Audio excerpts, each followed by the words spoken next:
이 새벽을 주님과 2부 돌아왔습니다. 이 시간에는 나성 열린문교회 박헌성 목사님의 말씀 먼저 보내드립니다.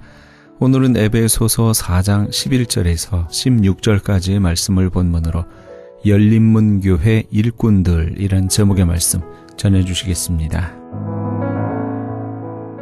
그런데 그 교회에 누가 있느냐 하는 것입니다. 구성 요소가 중요합니다. 내가 있습니다. 내 자신이 구경꾼이 아니라, 열린문교회 구경꾼이 아니라 주인공이라고 생각해야 됩니다.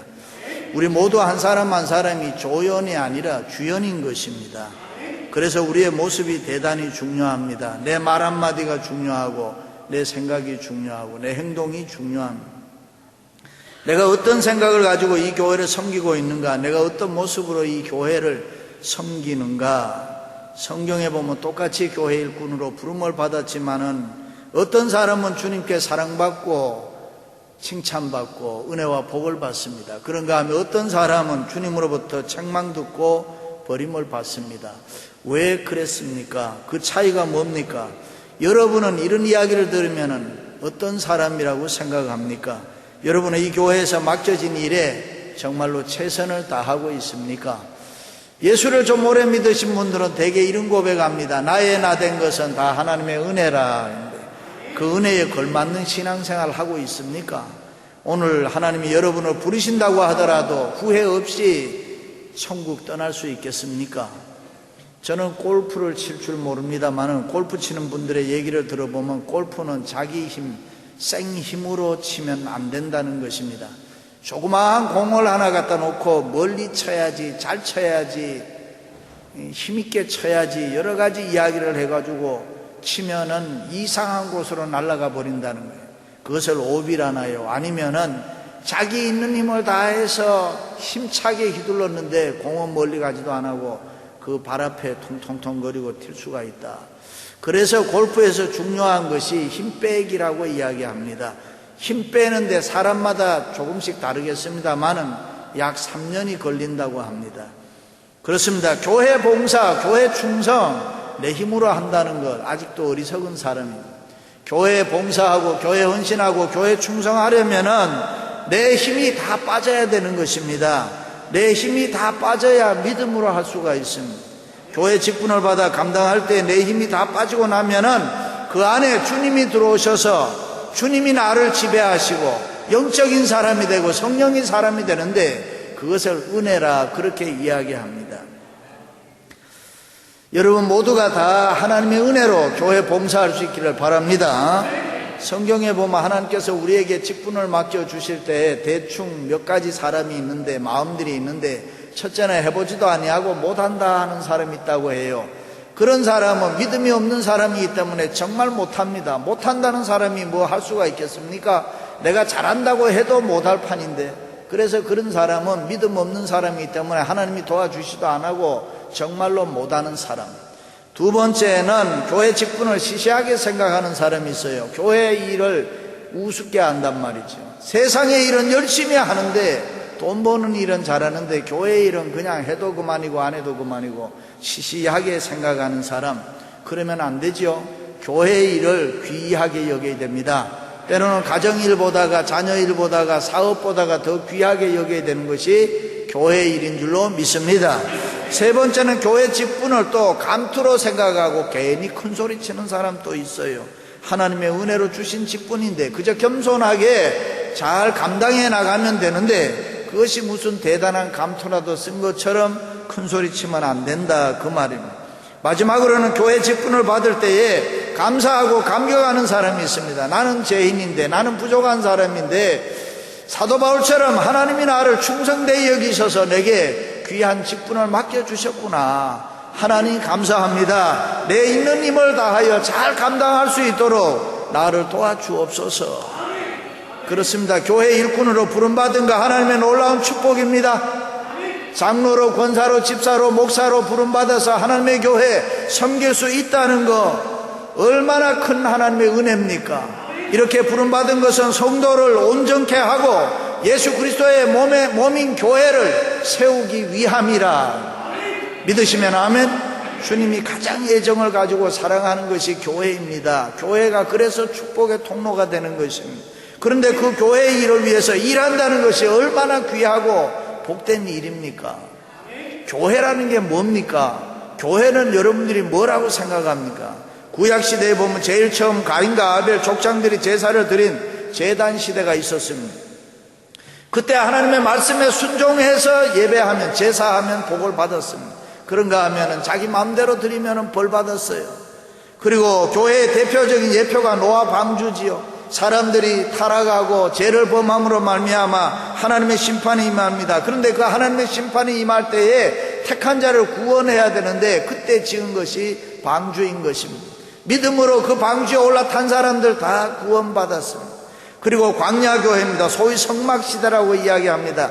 이스라엘 백성들이 애굽에서 출애굽해서 가나안에 하나님의 약속의 땅을 들어가기 전에 광야에서 40년 동안 오늘은 이곳에서 내일은 저곳에서 텐트 쳤다 거뒀다 왔다 갔다 했습니다. 왜 그렇게 했을까? 성경은 이렇게 이야기합니다. 애굽의 문화에서, 이방 문화에서 세속화된 것들을 정결하게 하기 위해서, 거룩하게 하기 위해서, 하나님의 사람으로 거듭나게 하기 위해서 하나님이 그런 과정을 만들었다. 그래서 장차 누리게 될 영원한 축복의 삶을 준비하는 것이 광야 교회라고 이야기합니다. 그리고 그 다음이 예루살렘 성전 시대입니다. 여기에는 제단도 있고 제사하는 의식이 있습니다. 많은 사람들이 찾아와서 회개하고 하나님 앞에 제사함을 받습니다. 예배를 비롯해서 교육도 있었어요. 상담도 있었어요. 여러 가지 회의도 있었습니다. 민족의 구심점 역할을 하게 되는데 그것이 예루살렘 성전 시대입니다. 그리고 마지막으로 오늘의 교회 시대입니다. 예수님이 부활 승천하신 후에 120여 명이 예루살렘 마가의 다락방에 모여서 기도했습니다. 찬송했습니다. 말씀 읽었습니다. 말씀 들었습니다. 그럴 때에 오순절 성령의 강림이 임하여서 저들로 하여금 새 사람답게 했습니다. 다 변화받게 했습니다. 성령의 능력 받았습니다. 믿음의 능력을 받았습니다. 그리고 세상을 뛰쳐나가서 예수 그리스도의 복음을 담대하게 전하는데 그것이 교회의 모습인 것입니다. 그렇습니다. 교회의 근본은 하나님이십니다. 살아계신 예수 그리스도이십니다. 그래서 예수 그리스도를 교회의 머리라고 이야기하고 주인이라고 이야기합니다. 우리는 그 몸의 지체들인 줄로 믿습니다. 많은 사람들이 교회를 이야기할 때 하나의 종교단체로 생각합니다. 그 어떤 행정기구나 어떤 건물이나 그저 사람이 모여서 서로 사랑하고 친교하고 또 아니면 구제하고 뭐 이렇게 이야기하는데 그것이 교회라 그렇게 생각합니다. 그런데 여러분 그렇지 않습니다. 친교나 구제나 사랑이나 이런 거는 얼마든지 다른 데서도 할 수가 있습니다. 다른 단체에서도 얼마든지 할 수 있습니다. 교회는 그것이 근본이 아닌 것입니다. 교회는 누구든지 교회 나오면 예수 그리스도를 만날 수가 있어야 됩니다. 예수 그리스도를 만나는 영적 체험이 있어야 되고 거듭남의 역사가 있어야 되고 중생의 역사가 있어야 됩니다. 그래야 교회입니다. 그래서 교회는 성령의 뜨거운 분위기가 있어야 되는 것입니다. 그것을 느낄 수 있는 것이 교회인 것입니다. 교회에 와서 그 예수 그리스도를 만나고 성령의 능력을 받으니 내가 변화되더라, 내가 달라지더라. 죄인이 의인되고 약한 사람이 강한 사람 되고 병든 사람이 치료받고 가난한 사람 부유하게 되고 하나님의 신묘막측한 그런 축복들을 내가 경험하게 되는 것, 그것이 교회인 것입니다. 그렇습니다. 예수 그리스도가 계신 곳이 교회입니다. 예수 그리스도가 현존하고 성령께서 역사하실 때 교회가 교회다운 신령한 교회가 되는 줄로 믿습니다. 성령 충만한 은혜의 교회가 되는 것입니다. 그런 교회가 될 때에 수고하고 무거운 짐진 자들아 다 내게로 오라. 수고하고 무거운 짐진 자들이 평안을 누리게 되는 것입니다. 새로운 힘을 얻습니다. 하나님의 능력을 공급받습니다. 그러고 나니까 변화되니까 살맛이 나고 기쁨과 감사가 넘치게 되더라. 하나님의 말씀을 통하여 우리가 예수 그리스도를 만납니다. 말씀을 통해서 성경에 나타난 수많은 기적의 사건들이 내게 다시 나타나서 믿음 안에서 새롭게 나에게 사건화되는 것, 그런 교회가 신령한 교회인 것입니다. 성령을 통하여 우리 주님을 만나고 위로를 받습니다. 신비로운 생명의 관계가 새롭게 이루어지는 것입니다. 그런 교회로 우리는 중생이 있는 교회라고 이야기합니다. 그렇습니다. 말씀과 성령의 역사가 있습니다. 그럴 때에 중생과 변화의 신부는 역사가 끊임없이 일어나는 것입니다. 나만 변화되는 거 아니라 내 옆에 있는 당신도 변화되고 그 사람도 변화가 된다, 이 말입니다. 성령의 능력으로 위로부터 태어나는 중생의 역사와 변화의 역사가 끊임없이 계속 나타나는 교회, 그런 교회가 우리 교회인 줄로 믿습니다. 할렐루야. 이런 좋은 교회에 내가 일꾼이 되었다는 것 하나님의 은혜입니다. 믿습니까? 또 하나는 내 개인에게는 축복입니다. 믿습니까? 세 번째는 가문의 뭡니까? 영광입니다. 할렐루야. 사람은 줄을 잘 서야 돼요. 캐나다를 가든가 아니면은 서울을 갔다 오다가 이미그레이션 데스크가 있는데 이렇게 줄을 서 있을 때 이민관들의 인상을 잘 봐야 돼. 이래 봐서 인상이 좋은 사람 앞에 가 서야지 쉽게 도장받고 들어오지, 이상한 사람 앞에 가 서면은 한참 붙잡혀 있는 거예요. 사람이 잘해야 돼. 사람을 잘 만나면은 얼마든지 인생을 쉽게 갈 수가 있고 은혜로운 생활을 할 수가 있고. 할렐루야. 군대에 가보신 분들은 알지만 군대에 가서 훈련을 받을 때 배가 너무 고파요. 주일날 되면 교회 가는 사람, 예수 믿는 사람 나오라고 하면 다 쫓아 나오는 거예요. 왜? 그 시간에 가야지 잠도 잘 수가 있고, 아니면 배고픈 거 뭐도 좀 얻어 먹을 수도 있고, 이래 다 나오면 너무 많이 나오니까 교관들이 가끔가다 시험 친단 말이에요. 정말로 교회 다니는 사람인가 아닌가. 그래서 너 주기도문 외워봐라. 그래서 주기도문을 쭉 외우면 합격 이래 계속 가는. 내 차례가 됐는데 그때부터 갑자기 바뀌는 거예요. 너는 주기도문 외우지 말고 사도신경 외워봐라, 이렇게 하는. 그러면 털컥 걸리는 거예요. 여러분, 사람이 세상을 살면서 이왕이면은 내게 은혜가 되는 사람 만나기를 바랍니다. 내게 도움이 되는 사람 만나기를 바랍니다. 주의 영광을 위해서 힘있게 일할 수 있는 사람 만나기를 바랍니다. 만나면 기분 좋은 사람, 만나면 평안이 있는 사람, 만나면 위로가 있는 사람, 그런 사람 만나기를 바랍니다. 교회 일꾼들에게는 말씀과 성령의 역사가 있는 이 좋은 교회에 다닌다는 거 축복입니다. 여러분 모두 말씀과 성령의 충만한 역사가 여러분의 생활 속에 구체적으로 일어날 수 있기를 주님의 이름으로 축원합니다. 예수님의 제자 베드로가 처음 3년 동안 예수님 따라다닐 때 변하지 않았습니다. 성령의 체험이 없었습니다. 그래서 혈기 부릴 때 혈기 부리고, 거짓말할 때 거짓말하고, 속일 때 속이고, 모든 일을 다 인간적으로 했습니다. 예수님 십자가에 못 박히니까 인간적으로 도망갔습니다. 왜요? 살아야 되니까. 그러던 베드로가 오순절 성령의 능력을 체험하고 난 이후에는 변화됐습니다.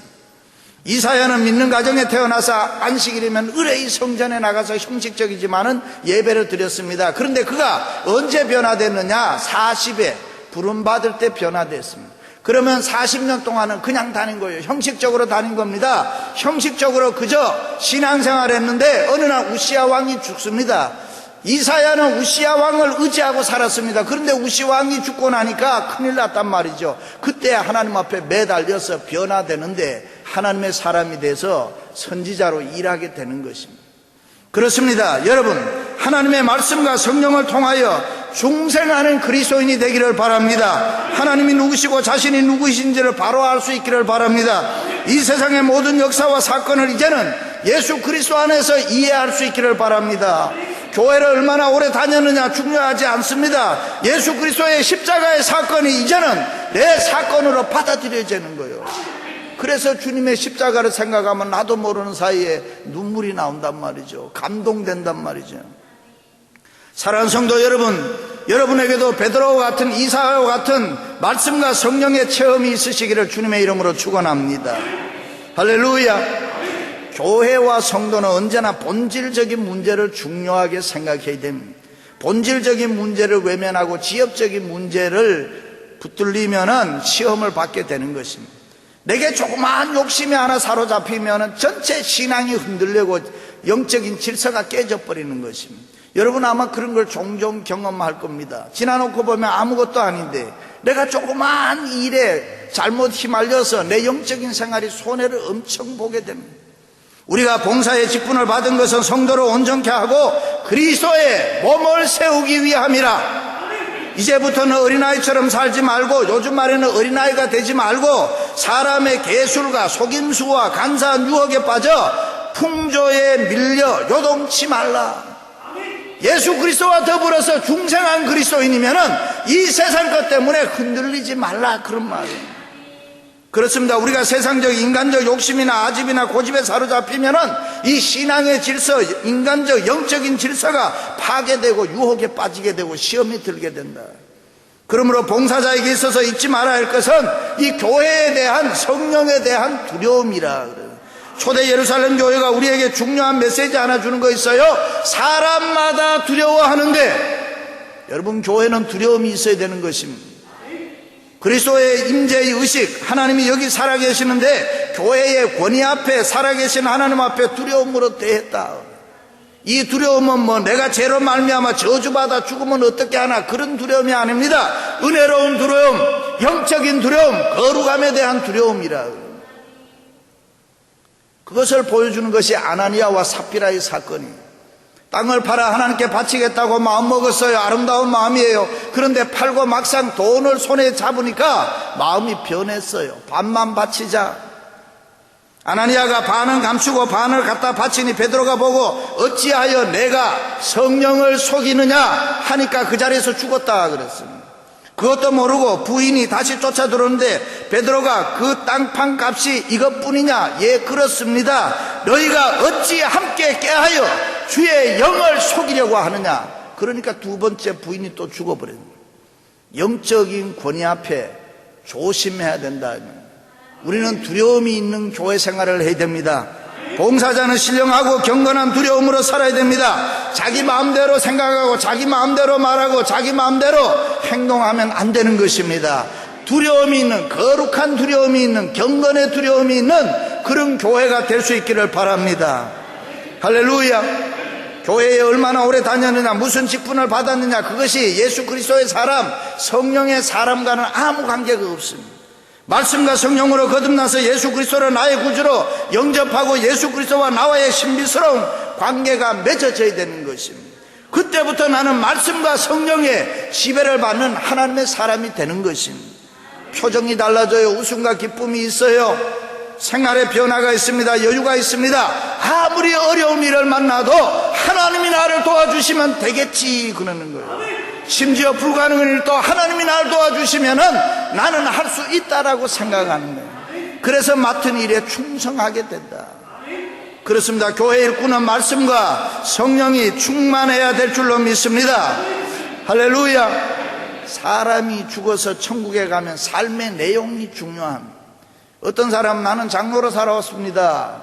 또 아니면 권사로, 집사로, 목사로 살다가 왔습니다. 그렇게 이야기할지 모르지만 제가 생각해 보면은 그렇게 이야기하면 하나님 앞에, 주님 앞에 가면 불리한 거예요. 차라리 가만히 가 있는 게 좋은 거예요. 하나님 나라는 직분과는 아무 상관이 없어요. 천국은 직분 때문에 가는 것도 아니에요. 상 받을 때 참고 자료는 될 수가 있겠죠. 일설에 의하면 그래서 고급 직분일수록 천국 가는 게 어렵다. 그냥 참고만 하세요. 부자가 천국에 들어가는 것이 어렵다고 했던 것처럼 고급 직분일수록 오래 믿고 신앙이 형식적이 될 수가 있다. 신앙이 오래되고 목회가 오래되다 보면은, 장로직 오래 하다 보면은 자기도 모르는 사이에 자랑할 얘기가 아니란 말이죠. 형식적이 된다 이 말이에요. 신앙이 형식화되면은 바리새인이 되는 거예요. 교회에 오고 봉사를 해도 감동도 없어요. 저는 30년 전에 목사 안수 받아 여기 와서 설교하고 예배 인도할 때 부들부들 떨었어요. 근데 요즘 제가 부들부들 떱니까? 해도 너무 잘하는데 뭘 떨긴 떨어요. 그런데 여러분, 심각한 이야기예요, 이게요. 하나님 앞에는 언제나 어린아이처럼 부들부들 떠는 모습이 있어야 된다 이 말이에요. 바리새인이 책망받은 거 형식 때문에 그런 거 아닙니까? 내가 형식적으로, 세상적으로 얼마나 잘하느냐, 아무 미닝 없어요. 주님 앞에 나올 때는 어린아이처럼 부들부들 떨면서 주여, 주의 은혜가 없으면 내가 오늘 또 살 수가 없습니다. 그래서 웃는 얘기는 천국 가는 비율이 집사 이하가 많다. 신앙의 형식화, 종교 매너리즘에 빠져서 그냥 적당하게 하는 거예요. 얼마나 심각한 이야기입니다. 그렇습니다. 교회 일꾼들은 말씀과 성령이 충만해서 날마다 새로워져야 될 줄로 믿습니다. 말씀과 성령의 통치를 받으면서 내가 하나님 앞에 맡은 사명에 충성해야지. 할렐루야. 오늘 주일인데 교회 가서 예배 드려야지. 똑같이 감동됐어요. 근데 한 사람은 성령과 믿음이 있으니까 교회와 예배 드렸어요. 근데 똑같이 감동됐지만 한 사람은 놀러 가버렸어요. 한 사람은 믿음과 성령의 통치를 받은 사람이지만 한 사람은 믿음과 성령의 통치를 받지를 못한 사람. 그렇습니다. 어떤 일이라도 좋습니다. 내게 맡겨주신 일이라면 헌신하고 충성하겠습니다. 옆을 쳐다볼 필요도 없어요. 게으르고 나태하면 안 돼요. 다른 사람과 비교할 필요도 없습니다. 다른 사람 하는 일 간섭할 필요도 없어요. 내게 주어진 일이 무엇이든지 하나님이 내게 맡겨주신 일이라고 믿고 그 일을 잘 감당하여 100배, 30배, 60배 남기면 되는 거예요. 할렐루야. 6월절 절기를 지키기 위해서 수많은 순례자와 함께 예수님께서 예루살렘에 올라가시다가 비유로 이런 말씀했어요. 어떤 귀인이 왕위를 받아가지고 오려고 먼 나라로 갈 때 그 종려를 불러 은 10문화를 주며 이르되 내가 돌아오기까지 장사하라 하니라. 문화를 맡겨준 이유 왕이 분명해요. 열종에게 뭡니까? 장사하라는 겁니다. 열심히 해서 이윤 남기라는 겁니다. 아무것도 없음. 그들은 받은 한 문화를 지금으로 얘기하면 뭐 그렇게 비싼 돈은 아니죠. 석 달 임금 정도 되니까요. 그 돈을 종 10사람한테 다 나눠줬단 말이죠. 그런데 오랜 후에 임금이 돌아와서 묻습니다. 어떻게 됐느냐? 한 사람이 나왔어요. 임금님, 주인님, 내게 맡겨주신 한 문화를 가지고 내가 열심히 일해서 10문화 남겼습니다. 잘하였도다 착하고 충성된 종이라고 칭찬해주면서 너는 10고을을 다스릴 권세를 내게 주겠다. 두 번째 사람 나왔어요. 나는 5달란트, 5문화 남겼습니다. 그러니까 너도 잘하였다 칭찬해주면서 5고을 다스리는 권세를 주었다. 마지막에 나온 사람이 내게 맡겨놓은 한 문화 내가 그대로 가지고 있습니다 라고 하니까 주님께서 책망했다 그랬습니다. 여러분, 우리 자신들이 맡은 사명이 크고 작든 간에 하나님 앞에 10문화 남기시기를 바랍니다. 5문화 남기시기를 바랍니다. 그런 소망을 가지고 열심히 하시기를 바랍니다. 우리 한 사람 한 사람이 보면은 나약하고 부족하고 힘든 게 많이 있어 보일지 모르지만 우리 모두가 다 손에 손을 잡고 함께 힘있게 섬기면은 우리 교회는 영광스러움과 아름다움으로 충만하게 채워지고 더 좋은 역사의 교회가 될 줄로 믿습니다. 사랑하는 성도 여러분, 부족한 우리를 세워주신 하나님 앞에 다시 한번 감사하고 그 말씀과 성령이 충만해서 하나님의 영광과 그의 교회를 위해서 충성하여 100배, 60배, 30배의 열매를 남기는 저와 여러분이 되시기를 주님의 이름으로 축원합니다.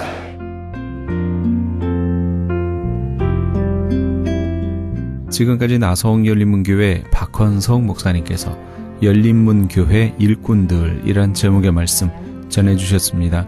나성열린문교회는 1925 윌셔 블루버드 LA에 위치하고 있습니다.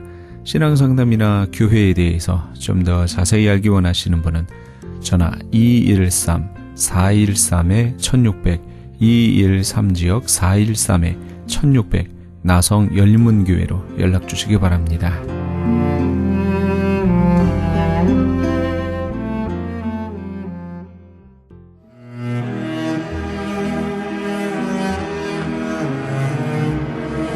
크리스천 헤럴드는 신문과 라디오는 물론 TV, 인터넷을 통해 예수님의 복음을 가장 멀리, 가장 많이 전하는 종합 미디어입니다. 이런 사역을 감당하기 위해서는 우리 애청자 여러분의 후원과 기도가 절실히 필요합니다. 예수님이 우리에게 맡겨주신 이 지상 사역에 함께 동참하시지 않으시겠습니까? 내가 너희에게 분부한 모든 것을 가르쳐 지키게 하라 말씀하신 우리 예수님의 지상 명령에 함께 동참하시기 원하시는 분은 전화 213-353-0777 213지역 353-0777번으로 전화 주시면 자세히 안내해 드리겠습니다.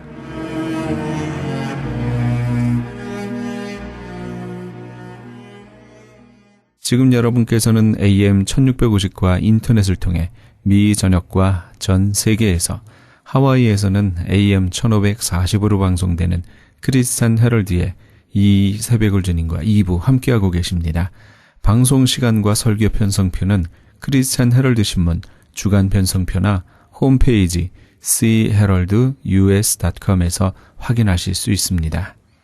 계속해서 은혜 한인교회 한기홍 목사님의 말씀 보내드립니다. 오늘은 로마서 12장 14절에서 21절까지의 말씀을 본문으로 그리스도의 원수 갚는 방법이란 제목의 말씀 전해주시겠습니다. 미워하는 마음을 가지고 어찌 행복한 인생을 살아갈 수 있겠습니까? 그러니까 하나님께서는 이 욥에게 그 친구들을 위해서 축복하라는 거예요. 예. 그래서 욥기서 4장 10절에 보면 욥이 그의 친구들을 위하여 기도할 때에 여호와께서 욥의 곤경을 돌이키시고 여호와께서 욥에게 이전 모든 소유보다 갑절이나 주신지라. 욥이 그의 친구들을 위해서 축복할 때 하나님께서 다 회복시켜 주니까 온전한 회복이 일어난 거예요. 마태복음 5장 44절 보면 우리 주님이 이렇게 말씀하십니다. 나는 너에게 이르노니 너희 원수를 사랑하며 너희를 핍박하는 자를 위하여 기도하라. 너희 원수를 사랑하며, 이렇게 말씀하고 계세요. 이 시편 35편 12절로 13절 보면 내게 선을 악으로 갚아 나의 영혼을 외롭게 하나 나는 그들이 병들었을 때에 굵은 베옷을 입으며 금식하여 내 영혼을 괴롭게 하였더니 내 기도가 내 품으로 돌아왔도다. 나한테 해코지 한 그 사람들을 위해서, 그들이 오히려 병들고 어려울 때 내가 그들을 위해서 금식하면서 기도해 줬다는 거예요. 그랬더니 그 기도가 다 내 품으로 돌아왔다는 것입니다. 여러분, 내가 정말 이웃을 위해서 불편한 인간관계 가운데 그 나에게 힘들게 했던 그 사람들을 위해서 오히려 축복하면 그 축복이 나에게 돌아오는 것입니다. 그러니까 우리 주님은 저주하지 말라는 거예요. 여러분을 힘들게 한 사람 절대 저주하지 말라는 거예요.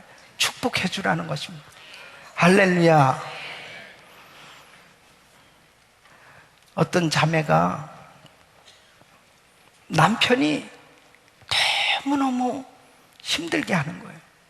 어떻게 힘들게 하냐면 무역을 한다고 아예 집을 나가면 몇 달씩 집에 들어오지 않는 것입니다. 어디 있는지도 모르는 거예요. 그러니까 자그만 가게를 하면서 애들을 데리고 살면서 너무 고통스러우니까 친구들 만나면 계속 남편 욕을 하는 거죠. 그 인간 그게 무슨 남편이야 하면서 그렇게 욕을 하면서 살았습니다. 그러다가 어느 날 어떤 분이 전도를 해가지고 교회를 나오게 됐습니다. 교회 나와서 은혜를 받고 이제 오늘 이 말씀을 들은 거예요. 그러면서 이 말씀 가운데 14절 보면 너희를 핍박하는 자를 축복하라. 축복하고 저주하지 말라. 자기가 생각해보니까 자기 남편을 너무 저주를 하는데 결국 자기 생활에 뭐 달라진 게 하나도 없는 거예요. 그래서 말씀대로 순종하기 위해서 남편을 축복하기 시작했답니다. 하나님, 우리 남편을 축복해 주세요. 우리 남편 정말 건강하게 해주시고 꼭 예수 믿게 해주시고 이제 하나님의 은혜로 돌아오게 해달라고 기도했답니다. 어느 날 편지 한 통이 왔어요. 남편에게. 읽어보니까 여보, 내가 생각해보니까 당신한테 너무한 것 같아. 정말 무책임한 이 남편을 용서해 주시오 하면서 용서해달라는 그런 편지가 온 거예요. 그래서 이 남편을 위해서 더 간절히 축복했답니다. 그 축복했더니 두 번째 편지가 날라온 거예요. 여보, 생활비를 보내주겠소. 그러니 이제 걱정하지 말고 살길 바라.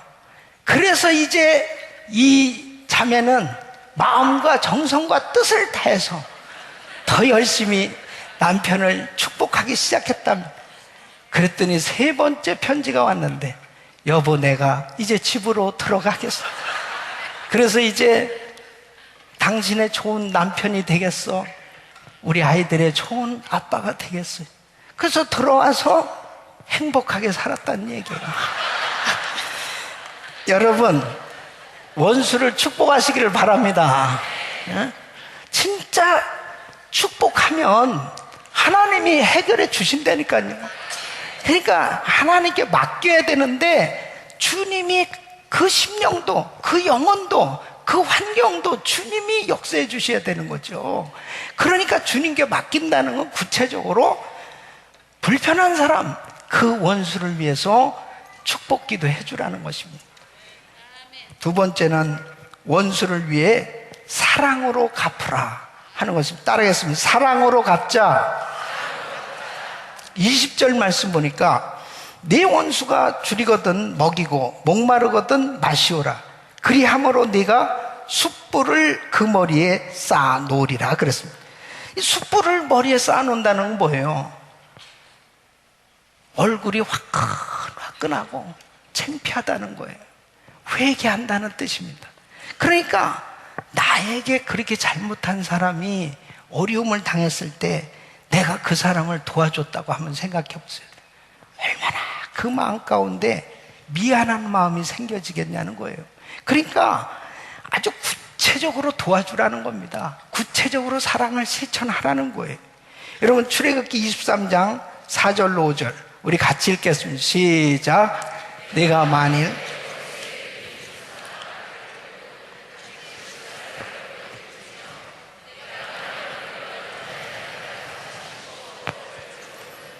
그것을 버려두지 말고 그것을 도와 그 짐을 부릴지니라.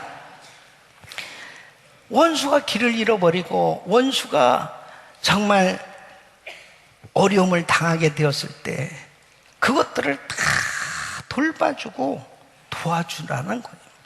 그러면 하나님께서 바로 그 사랑 실천하는 그에게 더 큰 은혜를 베풀어 주신 줄로 믿습니다. 그래서 우리 예수님께서는 마태복음 5장 39절로 44절에 세 가지로 말씀하시는 거예요. 어떻게 원수를 갚아야 되냐? 이 사랑으로 갚아야 되는데, 첫째는 대항하지 않고 참으라는 것입니다. 그래서 39절 보면 오른편 뺨을 치거든 왼편도 돌려대며 그래요. 두 번째는 더 주라는 거예요. 더 달라면 더 주라는 것입니다. 40절 보면 속옷을 가지고자 하는 자에게 겉옷까지 주고 오리를 억지로 가게 하거든 그 사람과 심리를 동행해라는 거예요. 세 번째는 원수를 위해서 기도하라는 것입니다. 44절 보니까 나는 너에게 이르노니 너희 원수를 사랑하며 너희를 박해하는 자를 위하여 기도하라. 여러분, 이 부분에 대한 말씀은 사실 우리에게 있어서는 굉장한 수준을 요구하는 사랑 실천에 대한 말씀입니다. 그런데 우리 예수님이 이렇게 말씀하실 수 있는 이유가 뭡니까? 사랑은 대가를 지불하는 거예요. 그러니까 예수님께서 자신을 우리에게 다 내어주신 것은 투자하신 거죠. 대가를 지불하신 거죠. 바로 우리 주님이 우리를 어떻게 사랑하셨어요? 자기 자신을 다 십자가에 내어 못 박히시고 물과 피를 다 쏟으시기까지 우리 주님은 자신을 다 희생하신 것입니다. 이렇게 사랑을 실천하셨기 때문에, 자기 자신을 주시기까지 사랑하셨기 때문에 주님은 이런 말씀을 하실 수 있는 거예요. 그렇다면 우리가 얼마나 큰 은혜를 받았냐? 우리는 지옥 갈 수밖에 없던 죄인입니다. 우리는 영원히 멸망받을 수밖에 없던 죄인이에요. 그런데 우리 주님의 은혜로, 이 십자가의 은혜, 이 십자가의 사랑 때문에 내가 하나님의 자녀가 됐기 때문에 우리 주님은 이 말씀으로 너 원수까지라도 그런 상황이 있다면 좀 참아보지 않겠니? 이런 상황이 된다면 아예 좀 더 줄 수 있지 않겠니? 주면 안 되겠니? 또 원수까지라도 한번 축복기도 해볼 수 없겠니? 이렇게 주님께서 우리에게 강권하시는 것입니다. 이것은 전적으로 나의 인생을 복되게 하기 위해서 하시는 말씀이에요. 어떤 집사님이 한국에서 사업을 하는데 미국에 출장을 왔습니다. 그런데 너무 안 좋은 소식을 듣게 됐습니다. 자기 고등학교 다니는 아들이 있는데 이 아이가 갑자기 죽었다는 거예요. 그래서 그 이유를 알아보니까 얘가 고등학교 2학년인데 상급생인 3학년짜리 아이한테 맞아가지고 죽었다는 겁니다. 기가 막힌 일 아니겠어요? 급히 한국으로 가기 위해서 비행기를 타고 이제 13시간이 넘게 가야 되잖아요. 아무 생각이 안 나더라는 거죠. 아무 생각도 안 나고 어떤 생각만 나느냐, 그 학교 기관의 사람들, 그리고 우리 아들 죽인 그 녀석, 아주 내가 어떻게 해결을 해야 되냐, 막 이 미움과 증오에 그냥 가득 부들부들 떨면서 계속 그 생각하고 가는 거예요 지금. 근데 얼마나 긴 시간이든 그 여행이, 그 비행 시간, 너무너무 긴 시간 동안 안절부절하면서 가다가 눈을 감았는데 우리 예수님께서 십자가에 못 박히셔서 고통 가운데 절규하시는 그 모습을 환상으로 우리 하나님 보여주시더래요. 그러면서 한목의 집사야, 너 용서해라, 용서하라, 이 말씀을 주시라고 눈물을 흘리면서 정말 고통 가운데 하나님 앞에 기도하기 시작하는데 이 마음이 평안해지면서 주님 용서하겠습니다. 그리고 장례식을 치르고 자기 아들을 죽인 그 학생을 관계기관에 탄원서를 내서 선처를 구하는 그 아이를 용서한다고, 그리고 그 아들이 다니던 학교에 그 아들 이름으로 장학금을 보냈. 그러면서 참 그 용서하고 사랑의 열매를 맺는 그러한 시간을 갖게 됐다는 것이죠. 여러분 보세요. 사랑은 반드시 대가를 지불해야 되는 겁니다. 희생의 대가를 지불해야 되는 겁니다. 그런데 여러분, 이렇게 했을 때 보십시오. 만일 이분이 계속해서 증오와 미움을 가지고 그냥 자기가 보복하고자 하는 그 본능의 심리대로 액션을 취했다면 그분은 그냥 일반적인 삶으로, 그리고 행복하지 못한 그런 삶이 되었을 거예요. 그런데 이렇게 다 용서해주고 사랑해주고 이렇게 했더니 오히려 그 학교에서 많은 선생님들과 학생들의 그런 존경을 받게 되었고, 그의 삶은 참으로 위대한 간증자의 삶이 된 것입니다. 우리 사랑하는 성도 여러분, 절대로 어떤 원수든지 악을 악으로 갚지 마시고 사랑으로 갚으시기를 예수 이름으로 축원합니다. 바로 진정한 승리는 사랑을 실천한 테 하나님께서 부어주시는 거예요. 사랑의 원자탄으로 불리운 손양원 목사님도 자기 두 아들을 죽인 그 원수를 양아들로 삼지 않습니까? 그리고 그 아들을 키우지 않습니까? 바로 진정한 승리자예요. 우리 사랑하는 성도 여러분, 마음 가운데 지금 혐의진 사람, 정말 나를 힘들게 했던 사람이 있다면 이제 이렇게 생각하세요. 내가 어떻게 하면 그 사람을 더 도울까? 어떻게 하면 내가 그 사람을 더 축복할까? 이런 마음을 가질 수만 있다면 여러분들은 반드시 승리하시게 될 줄로 믿습니다. 세 번째로 원수를 위해 선으로 갚으라는 것입니다. 따라하겠습니다. 선으로 갚자. 21절 말씀 보니까 악에게 지지 말고 선으로 악을 이기라 그랬습니다. 여러분, 여기에서 악에게 지지 말고 악인이라고 하지 않고 악에게라고 말씀하고 있어요. 이것은 뭐예요? 악은 사탄이에요. 그러니까 사탄에게 지지 말라는 거예요. 배후에 그 사람에게 역사하는 그 사탄이 문제지 사실은 사람을 미워하면 안 되는 것입니다.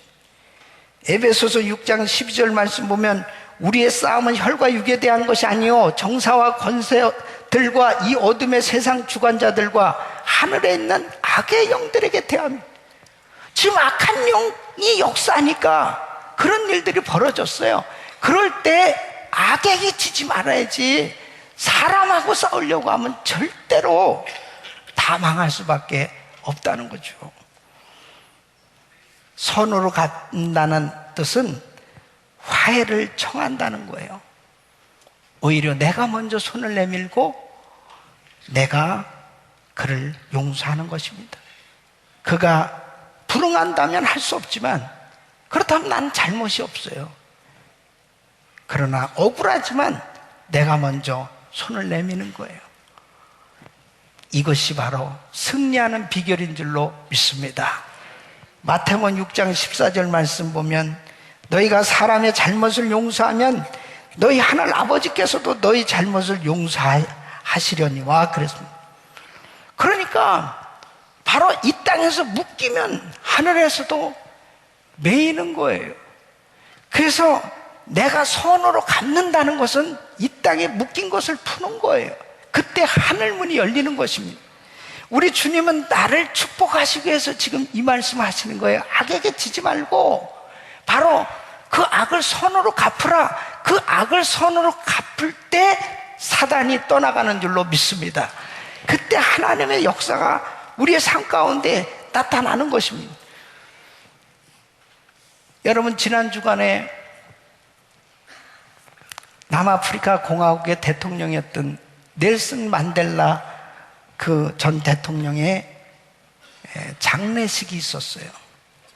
이 넬슨 만델라 대통령이 서거했다는 소식이 전해졌을 때 전 세계가 정말 추모의 물결로 하나가 되는 모습을 봤습니다. 장례식에도 미국 대통령을 비롯해서 세계 각지의 전직, 현직 정상들이 모일 정도로 그렇게 대단한 장례식이 진행된 것을 우리는 보았습니다. 도대체 넬슨 만델라가 어떤 사람이길래 이 아프리카의 한 나라의 대통령이었던 사람이 어떻게 이렇게 전 세계에 영향력을 줄 수 있었을까? 그는 이 남아프리카 공화국이 상당히 이 백인들이 흑인들을 탄압하는 그런 정치가 되어졌을 때 이 잔혹한 탄압과 이 차별에 맞서서 그는 변호사로서 자유와 평등을 외치면서 항거하다가 그가 종신형을 받습니다. 그가 감옥에 갇혔는데 로벤섬 이 감옥은 한 번 들어가면 영원히 나올 수 없다고 할 정도로 악명 높은 감옥인 것입니다. 그곳에서 무려 27년 동안이나 투옥되었습니다. 자신의 40대에 들어가서 70대에 나왔으니까요. 참 긴 세월을 그곳에서 어려운 시간을 보낸 거예요.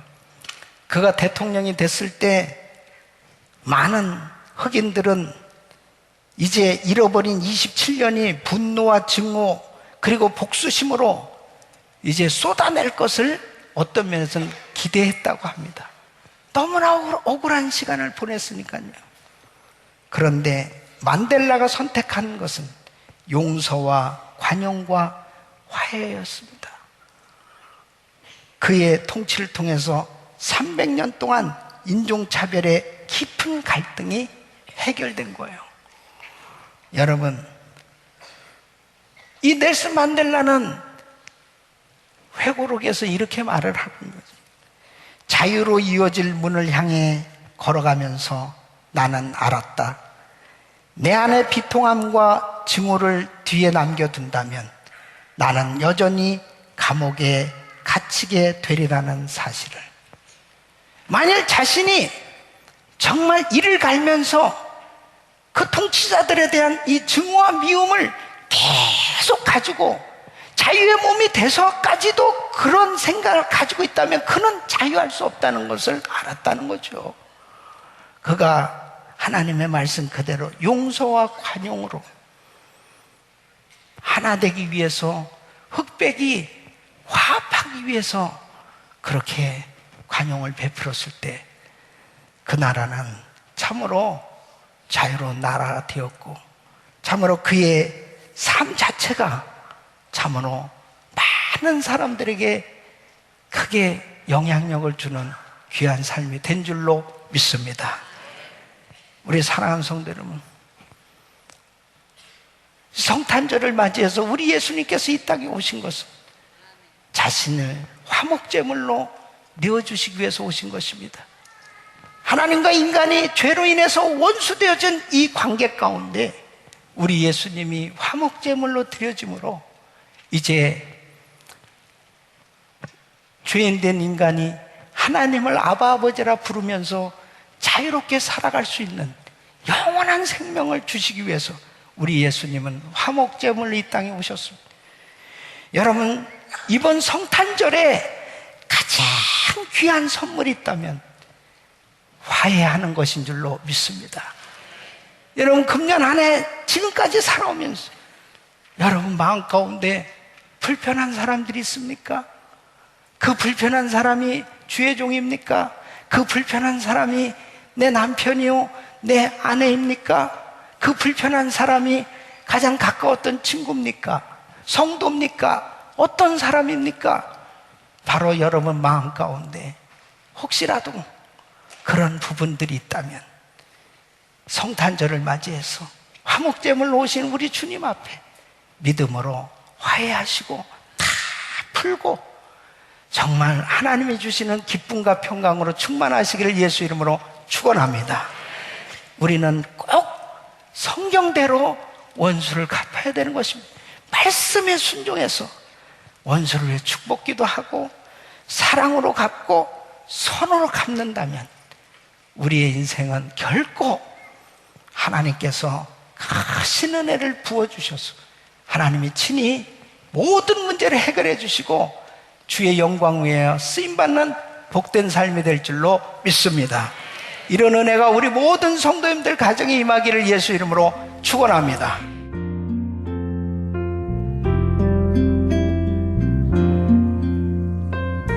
지금까지 은혜 한인교회 한기홍 목사님께서 그리스도의 원수 갚는 방법이란 제목의 말씀 전해주셨습니다. 은혜 한인교회는 1645 웨스트 발렌시아 드라이브 플러턴에 위치하고 있습니다. 신앙상담이나 교회에 대해서 좀 더 자세히 알기 원하시는 분은 전화 714-446-6200 714지역 446-6200 은혜 한인교회로 연락주시기 바랍니다.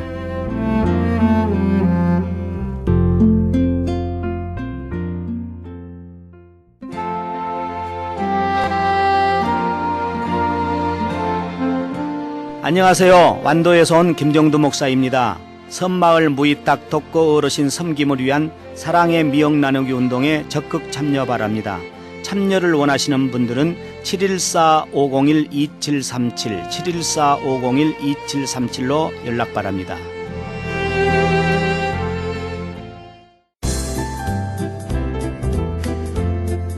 CHB 건강 칼럼. 안녕하세요. 건강 칼럼 58번째 시간입니다. 요즘 디톡스 건강요법이라고 현대인의 생활에 있어서 스트레스와 유해 물질을 몸 밖으로 배출 또는 제거하는 건강관리법이 있는데 화학물질, 오염된 물, 살충제, 식품 첨가제, 중금속, 약물 등의 화학물질과 그릇된 식사 문화로 인하여 몸에 생기는 독소를 약물이나 수술을 통하지 않고 자연요법으로 제거하는 방법을 말합니다. 디톡스를 하게 되면 인체는 다시 깨끗한 몸으로 태어나서 균형을 갖추고 육체적, 정신적, 성적 에너지를 채우게 됨으로써 외모가 달라지는 것은 물론이고 위장, 소장, 대장에 축적된 노폐물이 청소되고 간과 신장이 좋아지고 정신이 맑아질 뿐 아니라 두통, 요통, 관절통 등 각종 통증과 알레르기, 협심증, 변비, 충혈된 눈과 눈 가장자리의 검은 테두리, 소화불량, 만성피로, 여드름, 전립선 질환, 생리불순과 통증, 정맥류, 당뇨, 심장병, 신장결석 등의 많은 질병의 치료가 가능한데 한의학에서의 수많은 처방이 설사를 하게 하거나 땀을 흘리게 하거나 오줌을 누게 하는 독소 배출을 목적으로 하고 있고 가장 오래된 의료 체계인 아유르베다 의학에서도 관장은 물론이고 설사를 일으키는 약초, 귀와 코의 세척, 마사지 등으로 수많은 만성 질환부터 이름 모를 희귀한 병에 이르기까지 이 방법을 통하여 치료해 왔습니다. 우리 몸에는 디톡스 시스템이라고 해서 소화기에는 간, 대장, 위장관이 있고 비뇨기는 신장, 방관, 요도, 호흡기에는 폐, 인후, 부비강, 코, 임파계에는 임파관과 임파절, 피부에서는 땀, 피지선, 눈물로 해독작용이 이루어지고 있습니다마는 이러한 장기들이 제대로 작동하여야만 효과를 볼 수 있습니다. 특히 변비가 있는 사람은 반드시 오늘 해결을 보셔야 합니다. 뜨거운 물에 반신욕 또는 족욕 등으로 혈액순환에 도움을 주면서 땀을 통하여 독소를 내보내는 방법도 있습니다만 만족할 만한 치료 방법은 아닙니다. 어떻게 하는 것이 만병의 원인인 변비를 해결하고 몸에 쌓인 물질을 제거할 수 있는지를 살펴보면 우선 무엇보다도 먹는 음식에 주의를 기울여야 합니다. 튀긴 음식, 우유, 고기, 가공 음식, 통조림, 라면, 냉동식품, 케찹, 햄, 소세지, 베이컨은 먹지 마시고 섬유질이 풍부한 과일과 야채, 현미, 잡곡밥, 해물, 생선을 자주 드시면서 몸속의 장기들이 좋아하는 영양소를 드시는 것이 가장 중요합니다. 좋은 흙에서 나온 식물 엑기스를 먹을 수만 있다면 우리 몸의 장기들은 좋아서 춤을 출 것입니다. 장기들이 춤을 추니까 변비는 바로 해결되고 이로써 몸속에 쌓였던 독소들도 밖으로 내어보내지게 됩니다. 저는 여기서 무슨 병에든지 큰 효과를 줄 수 있는 신비한 기적의 영양제 M3, 유태인 특수 영양제 M3를 권해드립니다. 많은 분들이 효과를 보셨다고 하니까 추천해드립니다. 무료 건강 상담과 기적의 영양제 M3에 관한 문의는 213-435-9600번 213-435-9600입니다. 감사합니다.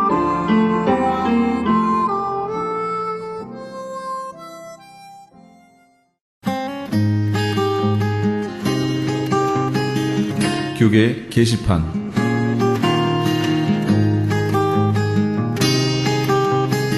제1회 사랑의 의료 선교 봉사 및 제10차 멕시코 사랑의 담요 보내기 운동을 합니다.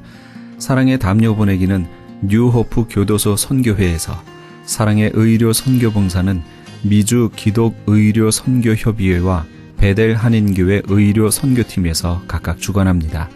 추운 겨울 한 사람의 선한 사마리아인이 되어 멕시코 교도소의 재수자들에게 사랑의 손길을 펼치는 이 귀한 사역에 동참하기 원하시는 분은 전화 213-675-7575 213-675-7575번이나 크리스찬 헤럴드 신문을 참조하시기 바랍니다. 남가주 기독교 교회 협의회에서 제5차 2013 사랑의 쌀 나누기 행사를 합니다. 연말연시를 맞아 소외되고 외로운 이웃들에게 사랑의 마음으로 정성을 담은 쌀을 한 포씩 나누면서 그리스도의 사랑을 실천하고 주님의 사랑을 나누기 위해 실시하는 사랑의 쌀 나누기 행사는 교계단체는 물론 LA 한인회, LA 상공회의소, 민주평통 LA, 한국문화유산재단, LA 한인간호사협회, LA 한인영화인협회 등 각종 한인단체와 기관들 모두 36개의 단체가 참여합니다. 본 행사는 12월 31일까지 사랑의 쌀 모금을 실시하며 모금된 기금으로 구입한 쌀은 12월 21일부터 12월 28일 오전 10시에서 오후 2시까지 LA 총영사관과 지정된 교회에서 배부하게 됩니다. 현재 후원금 접수는 남가주 교회협의회에서 하고 있으며 좀 더 자세한 문의는 전화 323-735-3000번, 323지역 735-3000번으로 문의하시기 바랍니다. 그레이스 미션 대학교에서 2014년도 봄학기 신입생을 모집합니다. 본 학교는 플러튼에 있는 은혜 한인교회 캠퍼스에 있으며 제공하는 학위는 4년제 학사, 2년제 석사, 3년제 목회학 석사, 그리고 선교학 박사 과정이 있습니다. 그레이스 미션 대학은 ABHE와 트랙스 정회원 학교입니다. 특히 선교학 석사와 선교학 박사 과정 신입생을 환영합니다. 2014 봄학기 개강은 2월 3일에 있습니다. 그레이스 미션 대학교를 소개하는 오픈하우스가 11월 26일 화요일 오후 7시에 은혜 한인교회 본당에서 있습니다. 좀 더 자세한 사항은 714-525-0088, 714지역 525-0088번으로 문의하시기 바랍니다.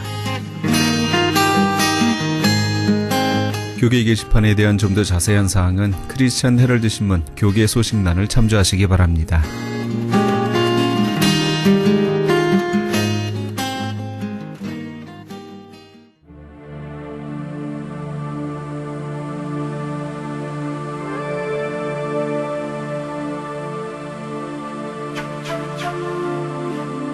다니엘은 뜻을 정하여 왕의 진미와 그의 마시는 포도주로 자기를 더럽히지 아니하리라 하고 자기를 더럽히지 않게 하기를 환관장에게 구하니 하나님이 다니엘로 환관장에게 은혜와 긍휼을 얻게 하신지라. 다니엘 1장 8절에서 9절까지의 말씀입니다. 예수님이 오실 때가 다 된 이 시대에 살고 있는 하나님의 백성들이 주의해야 할 것이 있습니다. 그것은 계시록 19장 8절 말씀처럼 성도들의 옳은 행실로 입게 되는 빛나고 깨끗한 세마포 옷을 입는 겁니다. 그렇게 하기 위해서는 어떻게 해야 할까요? 네, 바로 다니엘처럼 뜻을 정하여 이 세상 세속 문화로 인해 자신을 더럽히지 않기로 결정하는 겁니다. 그렇게 마음먹은 사람에게 하나님께서 은혜와 긍휼을 베푸셔서 피할 길을 주실 겁니다. 하나님의 말씀대로 살기로 뜻을 정하시는 그런 귀한 하루 되시기 바랍니다. 이 프로그램은 먹는우미원 TM 포뮬러를 취급하는 효과좋기로 소문난 내처 영양제 센터와 이민법을 전문으로 하는 김한주 변호사 사무실에서 도움 주셨습니다. 지금까지 크리스찬 헤럴드 방송에서 보내드린 이 새벽을 주님과의 정영철이었습니다. 고맙습니다.